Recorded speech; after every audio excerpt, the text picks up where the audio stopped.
تحداني ودرتها ليه على قد فمو كي ننسى. واحد مرت عم راجلي عيقات عليا، تخيلوا هي ساكنه في طنجه وانا في فاس، كتجيب لي الدار كلها يدوزوا معايا اكثر من شهر. غير دابا منين دخل العام راه جات 3 ديال المرات، والسيده كتشرط شنو نطيب وشنو نحط. هديت بتماره. ايوا فاش كتقرب تجي كتعيط ليا بزاف ديال المرات، صافي كنعيق بها جايه. كانت موالفه تجي عند حماتي، ولكن حماتي كتهرب منها وسلطاتها عليا انا. ايوا الراجل قال لك كيحشم وعزيزه عليه، بقات كتصوني عليا ما جاوبتهاش، وراجلي قلت ليه ما تجاوبهاش، قال لي لا عيب. قلت له ايوا جلس انت قابلها هي وبناتها، بيهم شي 5 كنباتو متحسين كي بوطات السردين وبزاف.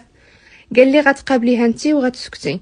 قلت ليه واخا، الا ما درتها لك على قد فمك راني ماشي حره. والسيد حسب له غداويه، جاوبها فعلا. قالت ليه هاني جايه.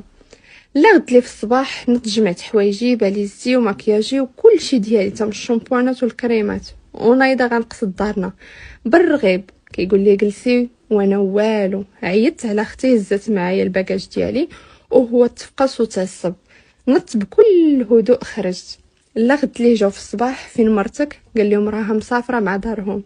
ناد وجد الفطور وهما مبرزين، والغدا جابوا من الزنقه تجمعوا عليه الماعن وكيصوني ويعاود يصوني ويعاود، ما كنجاوبوش. تقهر بغسيل الماعن شي يومين، تعصب بلا قياس. عاد السيد حس بيا، عيا ما يرغب نرجع ما بغيتش. قلت ليه جرب شنو كيدوز عليا، ما لقيت حتى حل. قال لهم سمحوا لي جاتني شي خدمه غنسافر، وجمعوا قشهم وخرجوا. عاد مشى جابني من دارنا.